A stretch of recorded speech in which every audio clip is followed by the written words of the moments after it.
গল্পকথন by Kallol chapter 2-তে আমাদের আজকের নিবেদন মুহাম্মদ জাফর ইকবালের লেখা রহমত চাচার এক রাত। আমরা গ্রামের বাড়িতে বেড়াতে গেলেই রহমত চাচা আমাদের দেখতে আসতেন। লম্বা চওড়া মানুষ, এই বয়সেও শরীর পাথরের মতো শক্ত। আমরা তখন ছোট, আমাদের 2-3 জনকে এক হাতে টেনে তুলে ফেলতেন ঘাড়ের ওপর। খাওয়ার সময় আমরা সবিস্ময়ে তার খাওয়া দেখতাম। একজন মানুষ যে এত খেতে পারে না দেখলে বিশ্বাস হয় না। খাওয়া শেষ হবার পর হাত ধুয়ে উঠে পড়েছেন, তখন তার থালায় কেউ প্রায় 1 গামলা ভাত ঢেলে দিত, সাথে সমান পরিমাণ মাছ, মাংস বা শুধু ডাল। খানিকক্ষণ চেঁচামেচি করে আবার খেতে শুরু করতেন। দেখতে দেখতে সব শেষ হয়ে যেত। তার পেটে কোথায় যে এত জায়গা কে জানে। আমাদের খাওয়া দেখতেন আর মাথা নেড়ে বলতেন, এত কম খেয়ে থাকিস কেমন করে? কোন দিন তো বাতাসে উড়ে যাবি। রহমত চাচার সবচেয়ে যেটা মজার সেটা হচ্ছে তার গল্প বলার ঢং।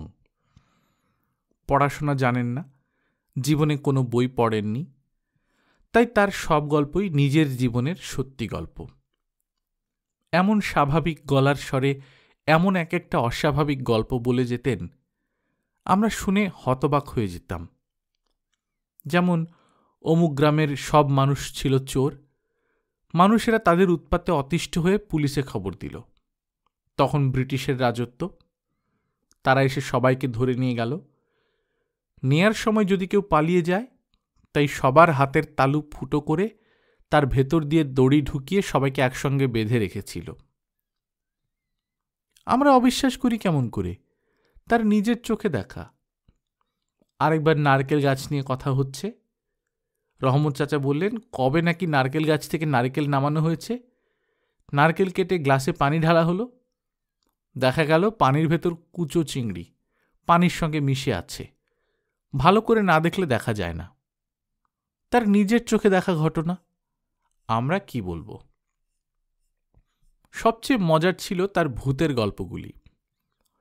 যখন শুনেছি তখন অবশ্যই মজার মনে হয়নি, ভয়ে হাত পা শরীরের ভেতর সেঁধিয়ে গিয়েছিল। এই জন্যে কখনো আমাদের সামনে ভূতের গল্প করতে চাইতেন না।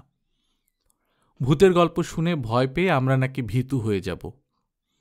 তাকে কিছুতেই বোঝানো যেত না যে ভয় পাওয়ার জন্যই তো ভূতের গল্প শোনা। আর তাছাড়া আমরা তো এমনিতেই ভীতু, নতুন করে ভীতু হবার প্রশ্ন কোথায়। যখন বড়রা বসে গল্প করত, কথায় কথায় ভূতের গল্প উঠে যেত, তখন রহমত চাচা 1-2 ভূতের গল্প বলতেন। ভয়ঙ্কর সব গল্প, শুনে হৃদস্পন্দন থেমে যেতে চায়। তার কাছ থেকে শোনা সবচেয়ে যেটা ভয়ের গল্প, সেটা তার নিজের ভাষাতেই বলি। অনেকদিন আগে, আমার বয়স তখন মাত্র 25 কি 26, সে সময় আমাদের পাশের গাঁয়ে রশিদ মিয়া নামে একজন লোক থাকত। এইরকম বদমাইশ লোক আমি আমার জীবনে খুব কম দেখেছি। এমনিতে তার সুদের কারবার ছিল, কিন্তু এমন কোনো খারাপ কাজ নেই যেটা সে করেনি। লোকজনকে ফাঁকি দিয়ে তাদের জমি লিখে নেওয়া থেকে শুরু করে কম বয়সী মেয়েদেরকে জোর করে বিয়ে করে ফেলা, কিছুতেই তার আপত্তি নেই। শুকনো দড়ির মতো চেহারা, থুতনিতে অল্প কিছু দাড়ি, মাথায় টুপি, মুখে সবসময় পান, কষ বেয়ে পানের পিক পড়ছে আর দাঁতগুলি লাল। সেই রশিদ মিয়াকে এক রাতে কারা এসে খুন করে গেল। বাজার থেকে ফিরে আসছিল, বাড়ির কাছে বাঁশঝাড় তার কাছে আসতেই লাঠির এক আঘাতে মাথা 2 ফাঁক। ধরফর করতে করতে কিছুক্ষণের মধ্যেই সে শেষ। মানুষ মারা গেলে খুশি হতে নেই, কিন্তু রশিদ মিয়া মারা গেলে 3-4 গ্রামের অনেক মানুষ খুশি হয়েছিল। পরদিন অনেক থানা পুলিশ হলো, সদর থেকে দারোগা নিজে এলেন, লোকজনকে জিজ্ঞাসাবাদ করে কাগজপত্রে সবকিছু লিখে নিলেন। যাওয়ার সময় বলে গেলেন রশিদ মিয়ার লাশ শহরে নিয়ে যেতে। খুনের মামলা, লাশ নাকি কেটে দেখতে হবে। কে যাবে রশিদ মিয়ার লাশ নিয়ে? দু চক্ষের বিষ ছিল এলাকার সব লোকের, কারও এতটুকু গরজ নেই। গ্রামের মাতব্বরেরা তখন অনেক কষ্ট করে আমাদের কয়েকজনকে রাজি করালেন। জোয়ান বয়স তখন, ভাবলাম কি আছে, নিয়ে যাই লাশটাকে। মরে যখন গেছে তখন রাগ পুষে আর কি হবে। দুজন বলল তারা যেতে পারে, কিন্তু লাশ পৌঁছেই তাদের ফিরে আসতে হবে, বাড়িতে জরুরি কাজ। মাতব্বরেরা তাতেই রাজি। গরমের দিন, লাশ তো আর বেশিক্ষণ ফেলে রাখা যায় না। আমরা 4 জন আর গ্রামের মাতব্বর মোট 5 জন রওনা দিলাম শহরে। শুকনো টিংটিংয়ে রশিদ মিয়ার শরীর, কিন্তু কি ওজন! জান বের হয়ে গেল 4 জন জোয়ান মানুষের। আমাদের মাঝে আফজালের বয়স কম, ভয় বেশি। একটু পরপর বলে, লাশ এত ভারী কেন? তেনারা ভর করছেন নাকি? তেনারা কি না জানি না, কিন্তু চাটাই দিয়ে পেঁচিয়ে বাঁশের সঙ্গে বেঁধে লাশ আনতে আনতে আমাদের কালঘাম ছুটে গেল।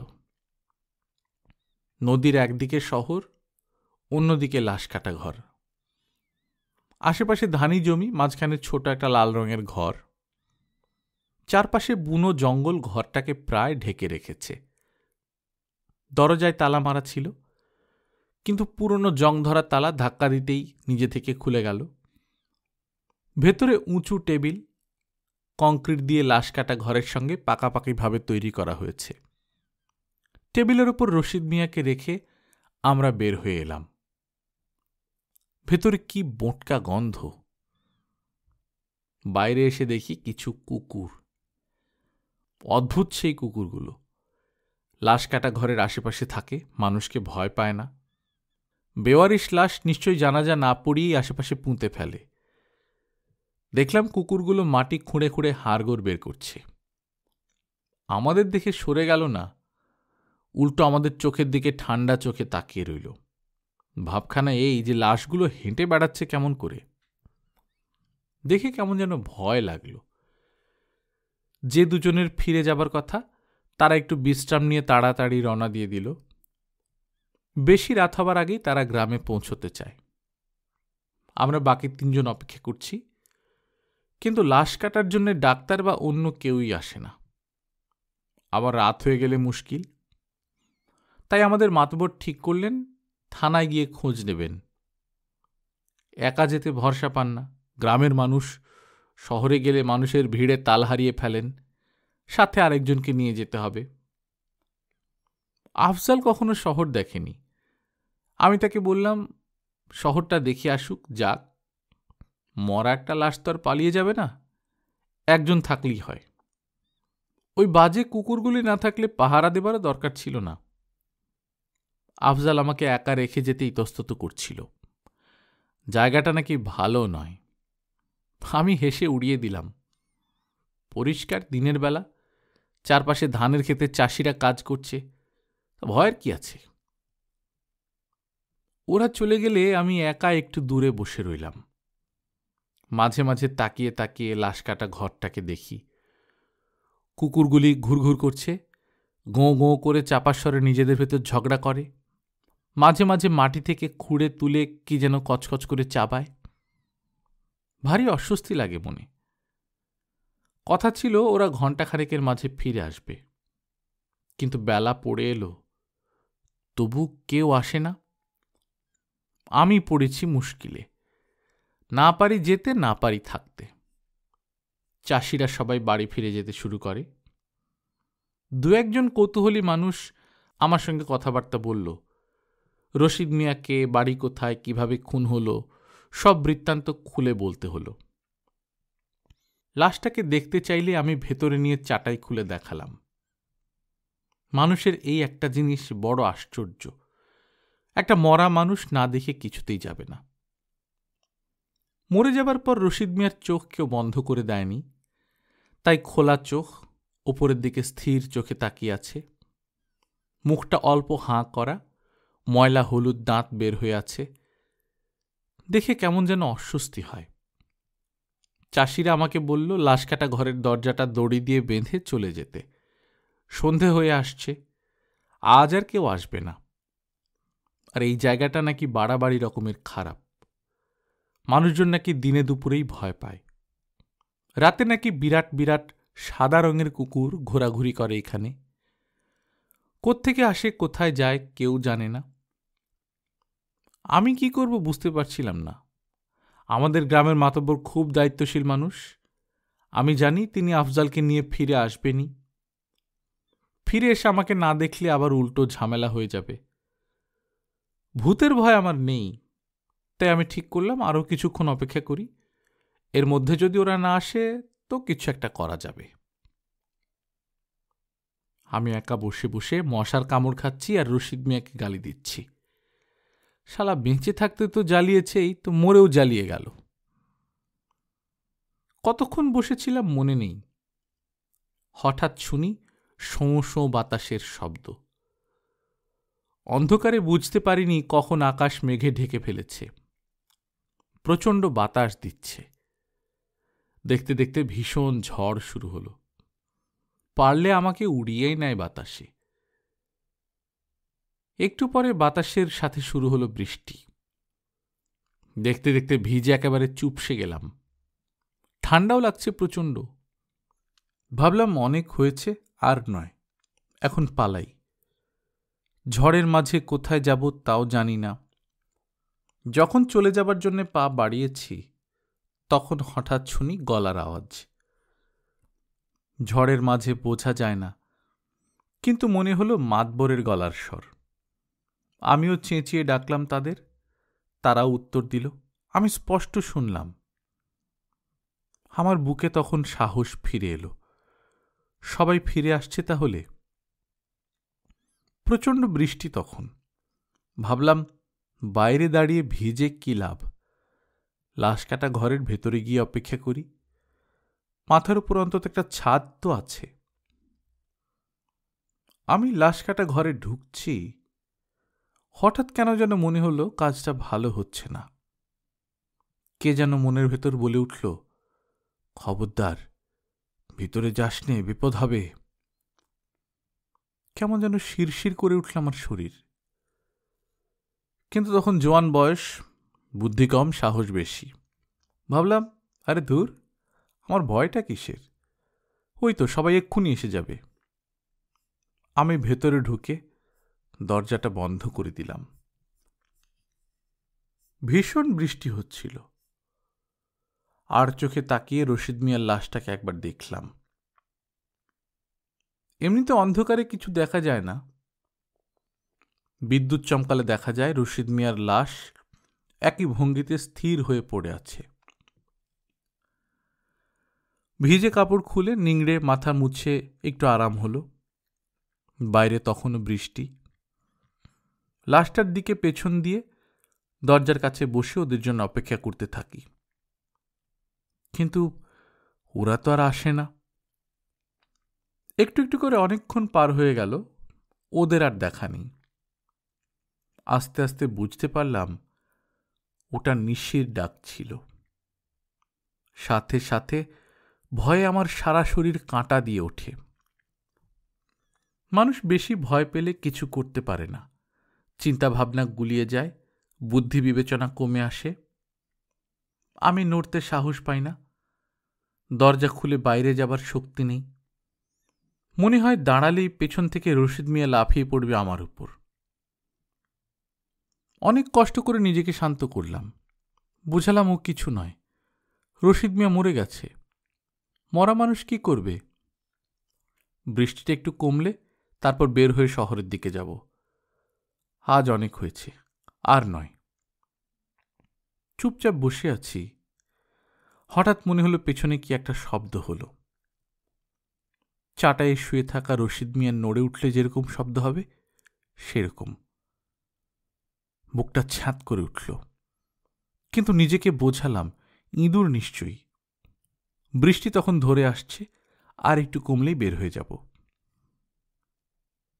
আমি এখন বুঝতে পারি আমার উপর কিছু একটা ভর করেছিল সে রাতে। বিচার বুদ্ধি কমে গিয়েছিল সে কারণে। প্রথমে এভাবে একা ওরকম একটা জায়গায় ঢোকা আমার উচিত হয়নি। তাছাড়া যখন বুঝতে পেরেছিলাম ওদের গলার স্বর আসলে ভুল শুনেছি, তখনই আমার বের হয়ে যাওয়া উচিত ছিল। যাই হোক, ভেতরে বসে আছি, হঠাৎ মনে হলো বাইরে কি একটা যেন ছুটে গেল। আমি চমকে উঠলাম, কিন্তু চমকে উঠে বসেই থাকি, আর কিছু করি না। বাইরে তাকাতে ভয় হয়, তাই দরজাও আর খুলি না, কাঠ হয়ে বসে আছি। এমন সময় স্পষ্ট শুনলাম টেবিলের চাটাইয়ের উপর রশিদ মিয়ার শরীরটা বেশ ভালোভাবে নড়ে চড়ে উঠল। ভয়ে আমার শরীরের সব লোম খাড়া হয়ে যায়। ইঁদুরের শব্দ এটা নয়, ইঁদুর এত জোরে শব্দ করতে পারে না। পেছনে তাকানোর সাহস নেই, যদি কিছু একটা দেখি। বৃষ্টি কমে এসে তখন আকাশ পরিষ্কার হয়ে এসেছে। আকাশে বেশ বড় একটা চাঁদ। লাশ কাটা ঘরের উপরে ঘুলঘুলি দিয়ে ভেতরে আলো এসে পড়েছে। মাঝে মাঝে চাঁদ মেঘে ঢেকে যায়, আবার মেঘ থেকে বের হয়ে আসে। আমি বসে বসে তাই দেখছি। কতক্ষণ এভাবে বসেছিলাম জানি না, আমার তো মনে হয় কয়েক যুগ। বাইরে তখন ছোটাছুটির শব্দটা ভীষণ বেড়েছে। কুকুর শেয়াল কিছু একটা এদিক থেকে সেদিক, সেদিক থেকে এদিক ক্রমাগত ছোটাছুটি করছে। আমি দেখি আর পারি না, নড়তে চড়তে ভয় হয়, শুধু মনে হয় পেছন থেকে কিছু একটা আমার উপর লাফিয়ে পড়বে। তবে খুব সাহস করে আস্তে আস্তে উঠে দাঁড়ালাম, আর সাথে সাথে আমার স্পষ্ট মনে হলো চাটাই থেকে রশিদ মিয়া উঠে বসল। অসম্ভব ভয় পেলাম আমি। চন করে মাথায় রক্ত উঠে গিয়ে শির দাঁড়া দিয়ে কি একটা ঠান্ডা বয়ে গেল। তাড়াতাড়ি দরজা খোলার চেষ্টা করলাম, কিন্তু দরজা কে যেন বাইরে থেকে বন্ধ করে দিয়েছে। যতই ধাক্কা দিই দরজা আর খোলে না। পাগলের মতো লাথি দিচ্ছি দরজায়, আর তখনই মনে পড়ল যে দরজাটা ভেতর দিয়ে খোলে। ভয় তখন ঘেমে গেছি। আমি একটানে দরজা খুলে ফেললাম, এক দৌড় দেব, কিন্তু সামনে তাকিয়ে স্তম্ভিত হয়ে গেলাম। এইটুকু বলে রহমত চাচা একটু থামলেন। তার নিশ্চয়ই পুরো দৃশ্যটা মনে পড়ে গেছে। মাথা ঝাঁকিয়ে খানিকক্ষণ একপাশে তাকিয়ে থেকে আবার শুরু করলেন। সামনের দিকে তাকিয়ে দেখি লাশ কাটা ঘর ঘিরে গোল হয়ে বসে আছে কুকুরের মতো কতগুলো প্রাণী। দেখতে কুকুরের মতো হলেও কুকুরের থেকে অনেক বড়। চোখগুলি জ্বলজ্বল করছে অন্ধকারে, গায়ের রং ধবধবে সাদা। আমাকে দেখে সবগুলি নড়ে চড়ে বসে, চাপার স্বরে ডাকে, কেমন এক হিংস্র ভাবভঙ্গি, যেন সবগুলি একসঙ্গে লাফিয়ে পড়বে আমার উপর। আমি আতঙ্কে পাগলের মতো হয়ে আবার ভেতরে ঢুকব। তাকিয়ে দেখি রশিদ মিয়া দুহাতে টেবিলটা ধরে পা ঝুলিয়ে বসে আছে। তার মুখে কেমন একটা ধূর্ত হাসি, কিন্তু চোখের দৃষ্টি স্থির, পাথরের মতো। অন্ধকারে ভালো দেখা যায় না, কিন্তু পরিষ্কার বোঝা যাচ্ছে আমার দিকে তাকিয়ে আমার ভেতর দিয়ে যেন দেখছে। মানুষ বেশি ভয় পেলে বুদ্ধিযুদ্ধি সব হারিয়ে ফেলে। আমার শুধু মনে হতে লাগল রশিদ মিয়াকে এক্ষুনি গিয়ে চেপে শুইয়ে দিতে হবে। কেন আমার ওরকম মনে হলো তা এখনো জানি না। শুধু মনে হচ্ছিল ও মরা মানুষ, ওর বসে থাকাটা সাংঘাতিক সর্বনাশের একটা ব্যাপার। নিশ্চয়ই পাগল টাগল হয়ে গিয়েছিলাম। সত্যি সত্যি যখন ভেতরে ঢুকছি তখন হঠাৎ শুনি প্রচণ্ড এক ধমক, কে কে ওখানে? মুহূর্তে আমার জ্ঞান ফিরে এলো। ভাবলাম, সর্বনাশ, আমি কি করতে যাচ্ছি? তাড়াতাড়ি ঘুরে বাইরে তাকিয়ে দেখি একজন লোক দাঁড়িয়ে আছে। অন্ধকারে ভালো দেখা যায় না, মনে হলো বয়স্ক, লম্বা চওড়া, গায়ে একটা পাঞ্জাবি। আমাকে তাকাতে দেখে প্রচণ্ড জোরে একটা ধমক দিল। কি করছো ওখানে? বেরিয়ে এসো, এক্ষুনি বের হয়ে এসো। ভয় তখন আমার সারা শরীর কুলকুল করে ঘামছে। আমি কোনো মতে টলতে টলতে বের হয়ে এলাম। রশিদ মিয়ার লাশ দেখিয়ে কিছু একটা বলতে যাব, লোকটা আবার ধমকে উঠল, খবরদার, পেছনে তাকাবে না, সোজা বের হয়ে এসো। আমি লাশ কাটা ঘর থেকে বের হয়ে এলাম। কুকুরের মতো জন্তুগুলি কেন যেন অনেক পেছনে সরে গেছে। সেখান থেকেই চাপা স্বরে গোঁ গোঁ করছে।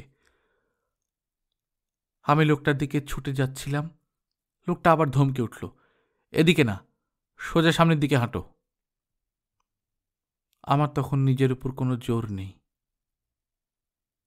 লোকটার কথা মতো টলতে টলতে হাঁটতে থাকি। পেছন থেকে লোকটা বলল, সোজা সামনের দিকে তাকিয়ে হাঁটো, খবরদার পেছনে তাকাবে না। আমি আচ্ছন্নের মতো হাঁটতে থাকি। খানিকক্ষণ পর কি একটা বলতে যাব, লোকটা বলল, কোনো কথা নয়, সোজা সামনের দিকে হাঁটো। আমার হঠাৎ খটকা লাগলো। লোকটা বুঝলো কেমন করে আমি কথা বলব?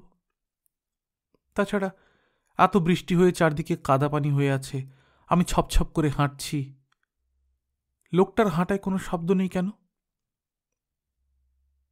ঘুরে পেছন দিকে তাকাবো, লোকটা তখন আবার প্রচণ্ড ধমক দিল, খবরদার পেছনে তাকাবে না। আমার কি হলো আমি জানি না, তবু পেছনে তাকালাম। তাকেই বুঝলাম কেন সে পেছনে তাকাতে নিষেধ করছে। চাঁদের আলোতে স্পষ্ট দেখা যায় পেছনের লোকটা আসলে মানুষ নয়, চেষ্টা করছে মানুষের মতো রূপ নিতে। অন্তত 10 ফুট উঁচু, কালো, নাক মুখ চোখ আছে, কিন্তু যেরকমভাবে থাকার কথা সেরকমভাবে নেই, অন্যভাবে আছে। আমি তাকাতেই জিনিসটা অদ্ভুত একটা শব্দ করে দাঁড়িয়ে গেল। দেখলাম ওর চোখ নাক মুখ নড়তে থাকে, যেন প্রাণপণ চেষ্টা করছে সেগুলিকে আটকে রাখতে, যেন খুলে আসবে হঠাৎ করে। তারপর আমার আর কিছু মনে নেই। পরে আফজলদের কাছে শুনেছি আমাকে ওরা যখন পেয়েছে তখন নাকি আমি পাগলের মতো ছুটছি, ওরা যেদিক দিয়ে আসছিল সেদিকেই। ওরা দুজন মিলে নাকি ধরে রাখতে পারেন আমাকে। সারা শরীর থেকে নাকি তেলতেলে পিছল কি একটা জিনিস বের হচ্ছে। যখন জোর করে ধরে কিল ঘুষি মেরে ধাতস্থ করল, আমি নাকি বিড়বিড় করে কি একটা কথা বলে জ্ঞান হারালাম। ওরা শুধু রশিদ মিয়ার লাশ এই কথাটা বুঝতে পেরেছিল। থানার লোকজনের খামখেয়ালিপনার জন্য দেরি হয়েছিল। তাড়াহুড়ো করে যখন নদীর ঘাটে এসেছে তখন ঝড়ের জন্য খেয়া বন্ধ। ঝড় কমে যাওয়ার পরেও কাউকে পাওয়া যায় না। অনেক কষ্ট করে একজনকে রাজি করিয়ে ওরা নদী পার হয়েছে। আমাকে ধরাধরি করে ওরা পাশের গ্রামে নিয়ে গেল, সেখান থেকে পরের দিন বাড়িতে। রহমত চাচা থামতেই কে একজন জিজ্ঞেস করল, রশিদ মিয়ার লাশ কি হলো? লাশ কাটা ঘরের মেঝেতে পড়েছিল, কুকুর শিয়ালে টেনে নামিয়েছে হয়তো, কে জানে।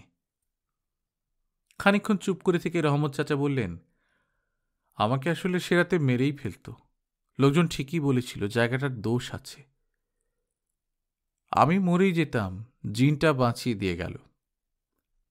আমরা জিজ্ঞেস করলাম, জিন? আপনি বুঝতে পারলেন কেমন করে সেটা জিন? রহমত চাচা বললেন, তখন বয়স কম ছিল, অভিজ্ঞতা ছিল না, তাই বুঝতে পারিনি। এখন বুঝি। কিভাবে বোঝেন?